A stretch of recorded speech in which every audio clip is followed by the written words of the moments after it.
இனி summer holidays கண்ணு கால் GT ஹாலிடேஸ்க்கு பண்ணு. GT holidays, South India's #1 travel brand.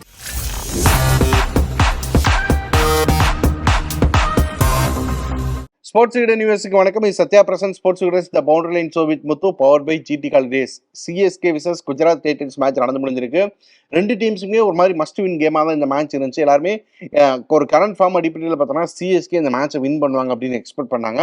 But Shubman Gill கிட்ட இருந்தும் சாய் சுதர்சன் கிட்ட இருந்தும் ஒரு பயங்கரமான ஒரு பேட்டிங் பெர்ஃபார்மன்ஸ் வந்துருந்துச்சு. ரெண்டு பேரும் சேர்ந்து 200+ ரன்ஸ் அடிச்சிருந்தாங்க. ரெண்டு பேருமே செஞ்சுரி போட்டிருந்தாங்க.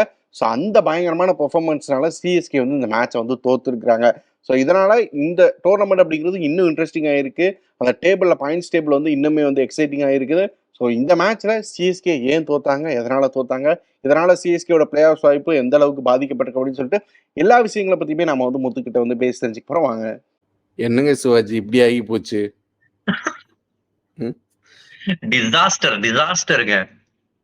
எக்ஸ்பெக்ட் பண்ணவே இல்ல எக்ஸ்பெக்ட் பண்ணல. அது ஓகே. இன்னொன்னு வந்து நெட் ரன் ரேட்டும் சேதமடைகிற அளவுக்கு ஒரு லாஸ் ஆகுமான்றது நிச்சயமா எக்ஸ்பெக்ட் பண்ணல. இப்ப கடைசியில மஸ்ட் வின் சிச்சுவேஷன்ல வந்து விட்டுறாங்களே, அதுவும் எக்ஸ்பெக்ட் பண்ணல. ஓவராலா எல்லா எக்ஸ்பெக்டேஷன்ஸையும் நொறுக்கிட்டாங்க சிஎஸ்கே. நான் ஆர்சிபிக்கு சான்ஸ் இருக்குன்னு சொன்னப்போ நீங்க சின்ன நம்பிக்கைன்னு சொன்னீங்க. அந்த நம்பிக்கை பெருசாகிட்டே போயிடுது ஆர்சிபி. ஆமா அந்த நீங்க என்னோட சோசியல் மீடியா, எங்க சேனலோட சோசியல் மீடியா பாத்துட்டீங்கனாலே உங்களுக்கு தெரியும். அந்த வானிலை அறிக்கை மாதிரி டெய்லி ஒன்று கொடுக்குறோம், ஒவ்வொரு டீமுக்கும் எவ்வளவு பெர்சன்டேஜ்னு.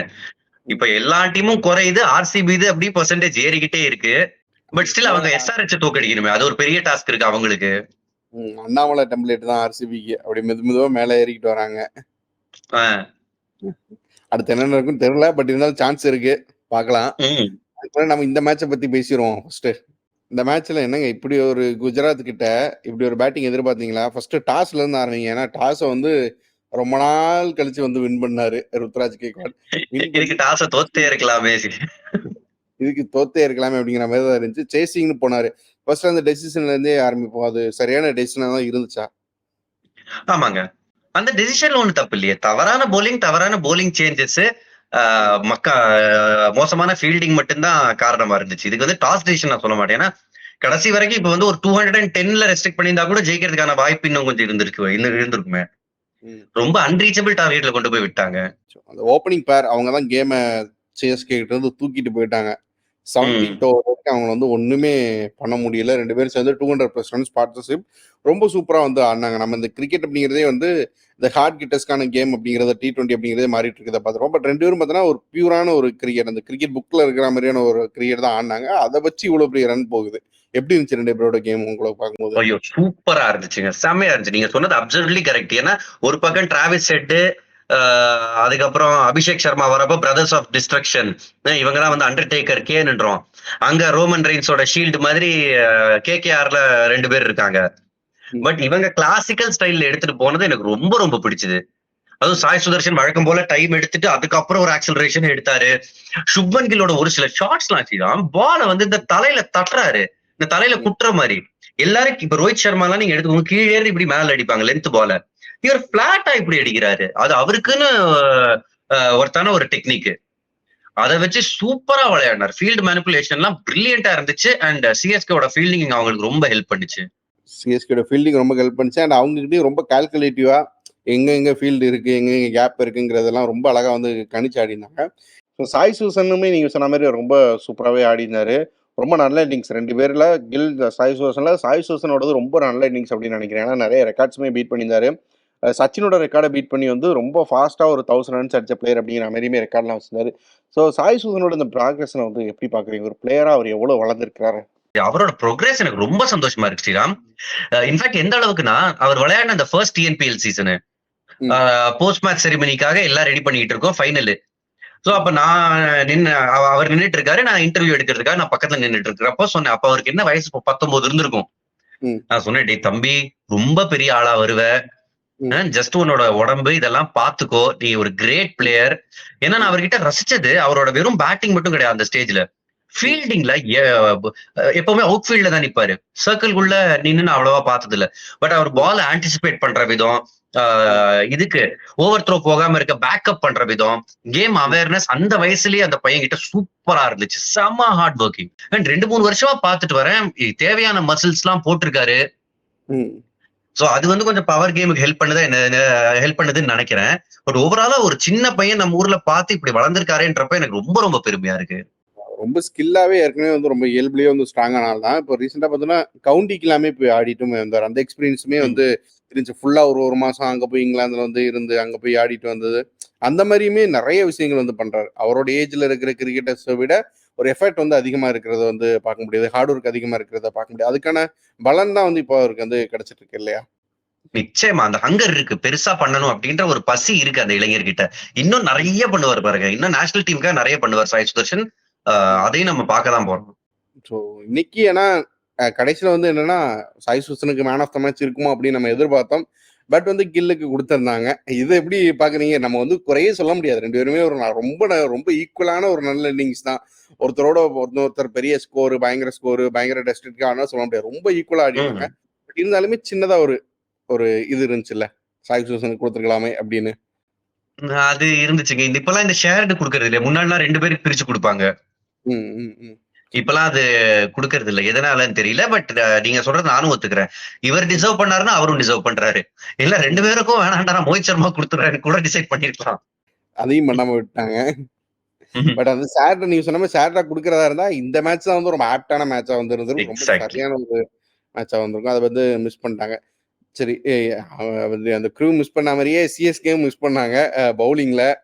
ஃபீல்டிங்ல வந்து ரொம்ப பெரிய மிஸ்ஃபீல்டு இவ்ளோ மிஸ்ஃபீல்டு வந்து போகுமா சிஎஸ்கேவோடது? இவ்வளவு கேர்லெஸ்ஸா வந்திருப்பாங்களா? அப்படிங்கிறதெல்லாம் வந்து ஏத்துக்கவே முடியல. இப்போ ருத்ராஜுமே வந்து பேசுறப்போ அதத்தான் வந்து மெயினா வந்து சொல்றாரு. தோத்ததுக்கு காரணம் ஃபீல்டிங் அப்படின்னு தான்.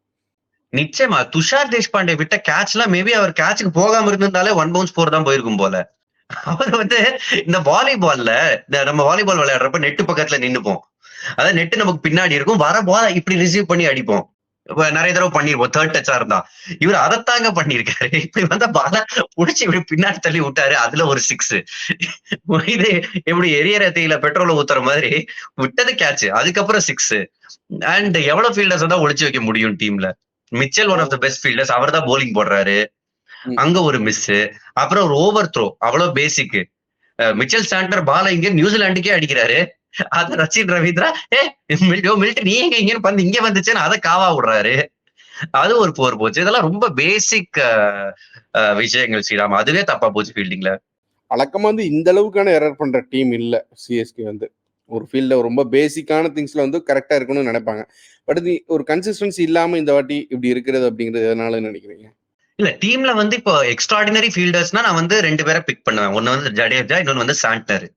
ம். Super fielder. மிச்சலும் நல்ல ஃபீல்டர். ம். பட் ஒரு சில மேட்ச் இந்த மாதிரி ஆயிருக்கு. ஏன்னா நிறைய பேர் ஒளிச்சு வைக்க வேண்டிய ஃபீல்டர்ஸ் இருக்காங்க.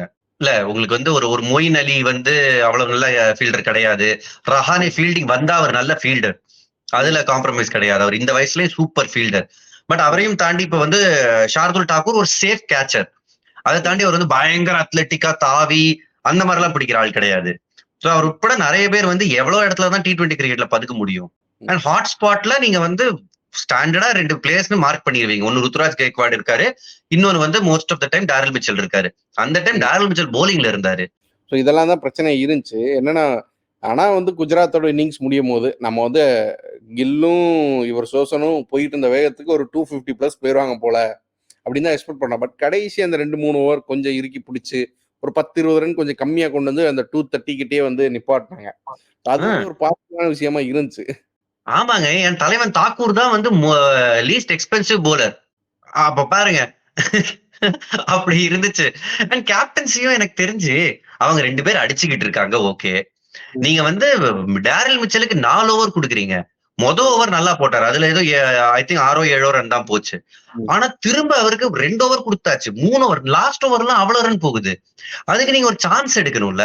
நீங்க வந்து ஒரு உங்களோட ஸ்ட்ரைக் போலரான அட்லீஸ்ட் மிச்சல் சாண்டரை வச்சு ஒரு சான்ஸ் எடுத்துக்கலாம். ரவுண்ட் விக்கெட் போடுங்க சாய் சுதர்ஷனுக்கு, ஆஃப் சைட்ல ஆட வைக்கலாம். இந்த மாதிரி எல்லாம் இனோவேட்டிவா யோசிக்கவே இல்ல. சேனர் வந்துட்டு போனாரு ஸ்டார்டிங்ல. அதுக்கப்புறம் அவ்வளவுதான். அப்புறம் மோயின் அலி வந்து பெருசா வந்து ஃபுல்லா வந்து யூஸ் பண்ணல, ஒன்றும் பண்ணல. ஸோ இந்த மாதிரி பாருங்களேன், மொயின் அலிக்கு போலிங்கே கொடுக்கல. ம். ஸோ அது கண்டினியூ ஆகிக்கிட்டே இருக்கு. ஏன் கையில ஒரு ஆப்ஷன் இருந்துமே வந்து அதை ட்ரை பண்ண மாட்டேங்கிறாங்க? அவருக்கு என்னதான் பிளான் வச்சிருக்கிறாங்க? எதுவுமே புரியலையே. இல்ல அவங்க வந்து டிஃபென்சிவ்க்கு சீக்கிரம் போயிட்டாங்க.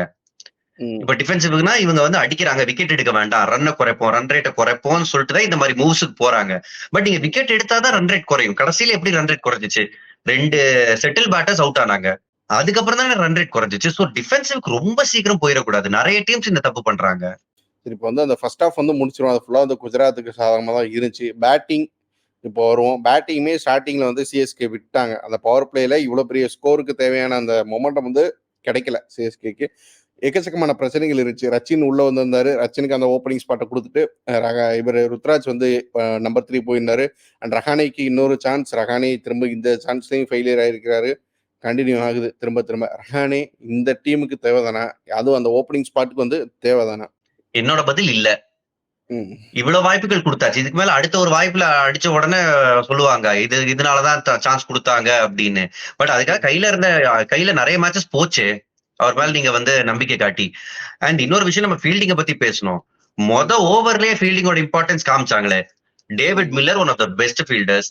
அவர்கிட்ட அடிச்சு ஒரு ரனுக்கு போய் ரச்சின் ரவீந்திரா அங்கேயே அவுட்டு. இன்னொரு விஷயம், இப்போ எல்லா டீம் இப்ப டாப் 4ல இருக்கிற நீங்க மத்த டீம்ஸ் எடுத்துக்கோங்களேன். Sunrisers Hyderabad opening fixed. In fact openers தான் மெஜாரிட்டி ஆஃப் மேட்சஸ் ஜெயிச்சு கொடுக்குறாங்க. Rajasthan Royals openers fixed. ஒவ்வொரு மேட்சும் தெரியும் ஜெயஸ்வால் அண்ட் பட்லர் தான் ஓபன் பண்ணி வரப்போறாங்க, வேற ஆப்ஷனே கிடையாது. இந்த மாதிரி டீம்ஸ் வந்து ஒரு கொல்கத்தா நைட் ரைடர்ஸ், சுனில் நரேன் இருக்காரு, அதுக்கப்புறம் கூட சால்ட் வர போறாங்க.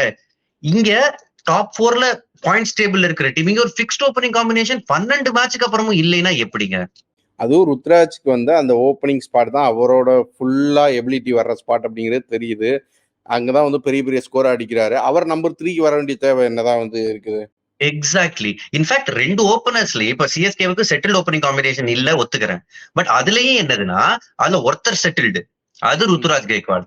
அதாவது ஒரு தலைவனோட மிகப்பெரிய குணம் வந்து தியாகம் அப்படின்னு சொல்லுவாங்க. தியாகம் பண்ண தயாரா இருக்கணும். அதுக்காக இப்படியாங்க தியாகம் பண்ணுவாரு? ஏன்னா ரச்சின் ரவீந்திரா அவுட் ஆஃப் ஃபார்ம்னு சொல்லிட்டு டீமை விட்டு போய் இப்பதான் comeback. Rahane already form out. அவங்க 2 பேரையும் வச்சு நீங்க வந்து 240 சேஸ் பண்ற ஒரு மேட்ச்ல இறக்கி விட்டீங்கன்னா எப்படிங்க ஸ்ரீராம்?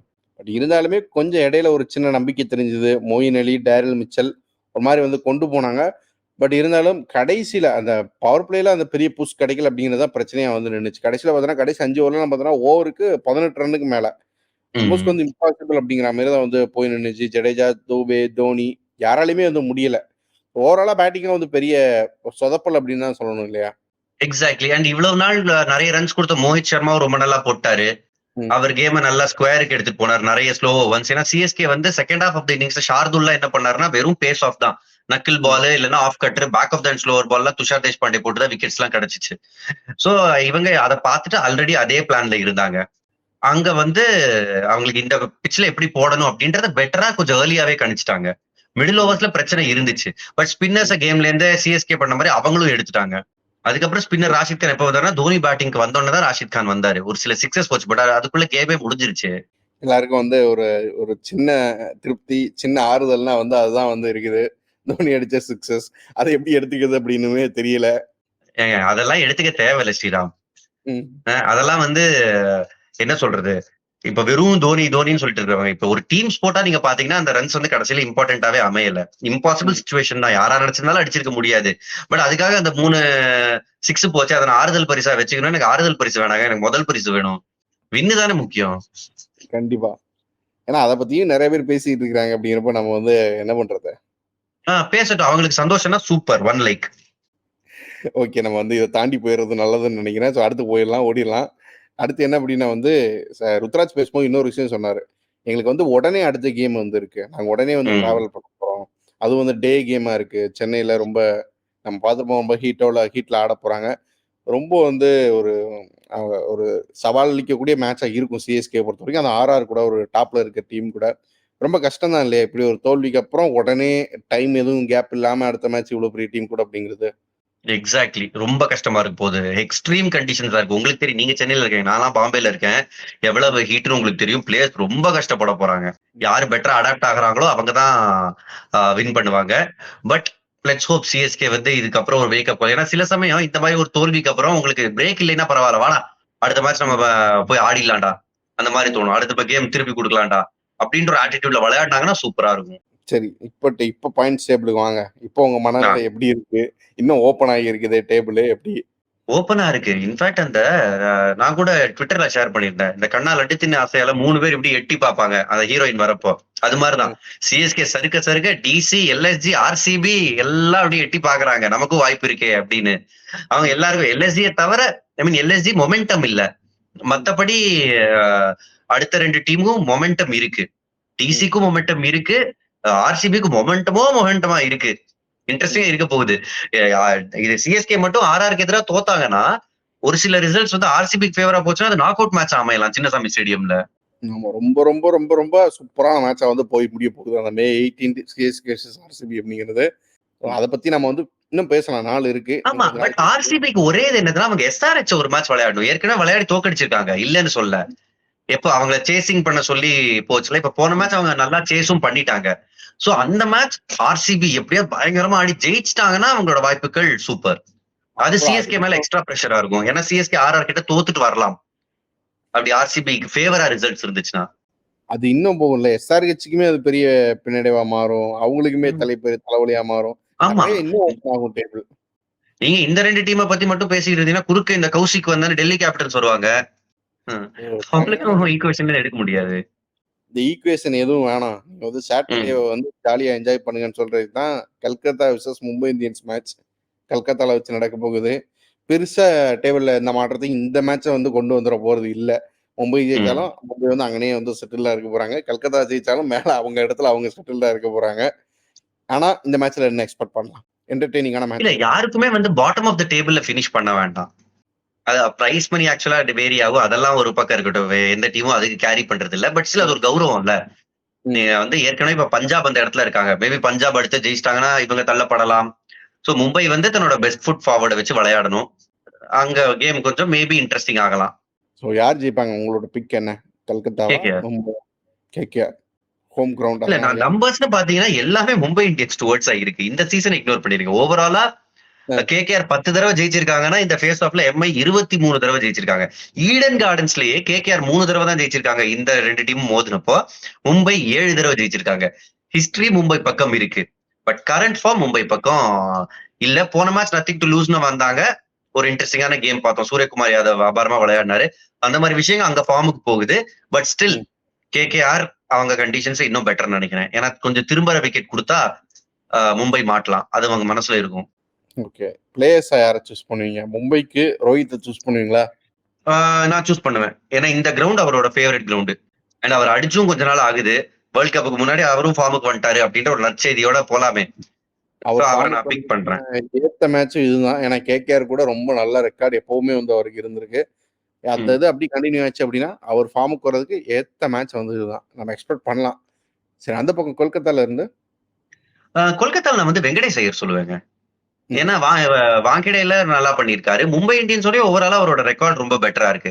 நரேன் ரொம்ப யூஸ்வல் பிக். நரேன் நல்லா பண்ணுவாரு, அதுவும் நான் சொல்லிடுறேன். பட் வெங்கடேஷ் ஐயரும் என்னோட செகண்ட் சாய்ஸா இருப்பாரு.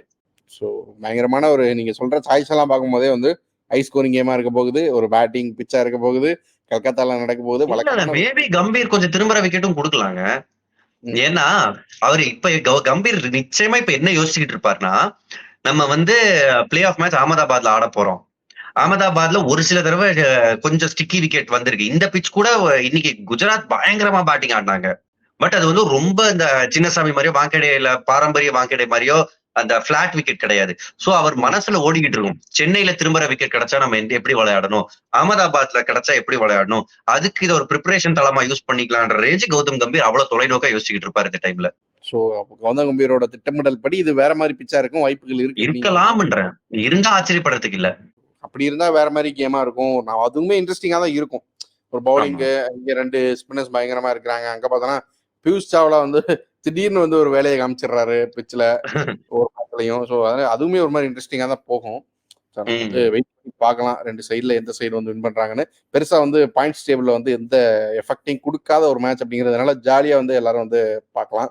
ஸோ அதை நம்மளுமே வந்து பார்த்துட்டு வந்து என்னன்னு வந்து பேசுவோம் திரும்ப. தேங்க்யூ முத்து, தேங்க்யூ ஸோ மச்.